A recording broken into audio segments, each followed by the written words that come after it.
Kita semua pasti familiar kan sama gambar ini? Hiasan kepala emas yang bergaris-garis, janggut palsu yang khas, dan tatapan yang penuh kuasa. Ya, inilah Firaun Mesir, salah satu ikon paling abadi dalam sejarah. Tapi, di balik citra yang udah kita kenal banget ini, ada sebuah cerita yang jauh lebih dalam. Setiap elemen dari penampilan mereka, mulai dari mahkota, tongkat, bahkan sampai ular kobra di dahinya, itu semua adalah simbol yang dipilih dengan sangat hati-hati. Itu bukan sekedar hiasan loh, itu adalah sebuah bahasa yang bercerita tentang kekuasaan di bumi, hubungan mereka dengan para dewa, dan peran mereka dalam menjaga keteraturan alam semesta. Jadi, apa sih sebenarnya yang mau mereka sampaikan? Oke, mari kita bedah bareng-bareng. Untuk benar-benar ngerti siapa itu Firaun, kita harus bongkar dulu nih simbol-simbol yang mereka pakai. Setiap benda itu punya ceritanya sendiri tentang otoritas dan peran mereka di alam semesta. Jauh sebelum piramida dibangun, Mesir itu terbagi jadi dua kerajaan di sepanjang Sungai Nil. Di selatan ada Mesir Hulu, rajanya pakai mahkota putih yang tinggi, namanya Hedjet. Nah, di utara, di delta yang subur, ada Mesir Hilir dengan mahkota merahnya yang disebut Deshret. Dua negeri, dua mahkota. Sebuah kisah yang tinggal menunggu waktu untuk bersatu. Dan akhirnya, sejarah pun berbelok. Mesir bersatu. Terus, gimana caranya nunjukin ke seluruh dunia kalau dua kerajaan udah jadi satu? Ya gampang, gabungin aja simbol-simbol mereka. Lahirlah Pshent, si mahkota ganda. Mahkota putih dari selatan disatukan dengan mahkota merah dari utara, menciptakan sebuah pernyataan visual yang nggak bisa dibantah. Dua negeri kini berada di bawah satu penguasa. Tapi jangan salah, seorang Firaun itu nggak cuma punya satu mahkota. Lemari mereka itu penuh dengan pilihan simbolis. Ada namas bergaris biru dan emas yang ikonik, yang terkenal gara-gara topeng emas Tutankhamun. Kalau mau perang atau ada upacara kemenangan, mereka pakai Khepresh, mahkota biru yang kelihatannya sangar. Setiap penutup kepala itu punya pesannya sendiri, dipilih dengan cermat untuk acara yang tepat. Sekarang coba deh perhatiin tangan mereka. Di satu tangan mereka pegang tongkat Hetka, bentuknya kayak tongkat gembala, ini melambangkan peran mereka sebagai penuntun dan pelindung rakyatnya. Di tangan yang lain ada cambuk, simbol otoritas untuk menghukum. Tapi uniknya, ini juga simbol kesuburan, yang mungkin berhubungan dengan kekuatan untuk menghidupkan tanah.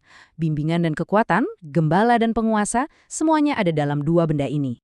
Dan mungkin simbol yang paling mengancam dari semuanya adalah Uraceus. Ular kobra yang siaga di dahi ini bukan cuma perhiasan loh. Ini adalah simbol perlindungan ilahi yang katanya bisa menyemburkan api ke siapa saja yang berani mengancam Firaun. Oke, jadi dengan semua perlengkapan simbolis ini, apa sih sebenarnya kerjaan seorang Firaun itu? Well, ternyata tugasnya jauh lebih dari sekedar menandatangani surat perintah atau memimpin pasukan. Tugasnya adalah menjaga keseimbangan alam semesta itu sendiri. Dan ini dia intinya. Menurut kepercayaan orang Mesir kuno, cuma ada satu jalur komunikasi resmi antara manusia dan para dewa. Dan jalur itu adalah Firaun. Dia satu-satunya jembatan. Tanpa dia, seluruh sistem bisa runtuh. Coba kita lihat job description-nya yang luar biasa ini. Dia adalah pemilik sah seluruh tanah, panglima tertinggi militer, hakim agung, dan juga imam besar untuk setiap dewa di setiap kuil. Pada dasarnya, dia bertanggung jawab atas segalanya, mulai dari panen sampai perang. Semua tugas mereka yang super berat itu bisa diringkas dalam satu prinsip utama ini. Tujuan utama Firaun adalah untuk menegakkan Ma'at, yaitu konsep keteraturan alam semesta, kebenaran, keadilan, dan harmoni. Dan pada saat yang bersamaan, mereka harus melawan Isfet, yaitu kekacauan, kebohongan, dan ketidakteraturan. Jadi, gimana caranya kita menyapa seseorang dengan tanggung jawab sebesar alam semesta kayak gitu? Tentu saja, satu nama aja nggak cukup. Identitas mereka itu dibangun lewat sebuah kerangka teologis yang rumit. Jadi gini, waktu seorang raja naik tahta, dia nggak cuma dapat satu nama baru, dia dapat 5 nama resmi, semacam pernyataan teologis tentang siapa dirinya. Dia jadi Horus yang hidup, lalu penguasa dua negeri yang dilindungi, kemudian jadi Horus emas yang ilahi. Dia juga mengambil nama tahta yang sering berhubungan dengan dewa matahari Ra, dan terakhir, nama lahirnya sendiri selamanya diidentifikasi sebagai Putra Ra. Ini bukan sekedar gelar, ini adalah proses penciptaan sebuah identitas ilahi. Kita sudah bahas simbolnya, tugasnya, dan nama-namanya. Tapi gimana dengan kata yang kita semua pakai? Firaun.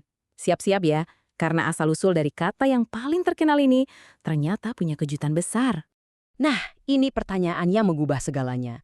Gimana kalau gelar kerajaan paling ikonik dalam sejarah ini ternyata awalnya berarti sesuatu yang sama sekali berbeda? Sesuatu yang jauh lebih biasa? Dan inilah jawabannya. Kata Fir'aun itu berasal dari kata Mesir per-a. Arti harfiahnya? Rumah besar. Betul sekali. Awalnya kata ini merujuk ke istana kerajaan, jadi kebangunannya, bukan orang yang ada di dalamnya. Pergeseran makna ini nggak terjadi dalam semalam, butuh ribuan tahun. Awalnya, rumah besar itu cuma alamat. Kemudian sekitar tahun 1450 sebelum Masehi, orang mulai menggunakannya sebagai cara sopan untuk merujuk pada raja. Mirip kayak kita bilang, pihak istana mengumumkan. Baru berabad-abad kemudian, kata itu jadi gelar resmi yang diletakkan di depan nama raja. Sebuah kata untuk sebuah bangunan perlahan-lahan berevolusi menjadi kata untuk seorang dewa di bumi. Jadi, poin pentingnya begini. Setiap kali kita menggunakan kata Fir'aun, kita sebenarnya lagi pakai istilah kuno yang pada dasarnya berarti orang dari istana. Ini jadi pengingat yang luar biasa tentang bagaimana bahasa dan kekuasaan itu bisa berevolusi seiring waktu. Kita sudah mengungkap simbol-simbol, tugas-tugas, dan bahkan asal-usul kata Firaun. Tapi, saya akan tinggalkan Anda dengan satu misteri terakhir. Dengan ribuan gambar mahkota yang kita lihat di berbagai peninggalan, kenapa ya para arkeolog sampai sekarang belum pernah menemukan satupun mahkota yang asli? Itu teka-teki untuk lain waktu.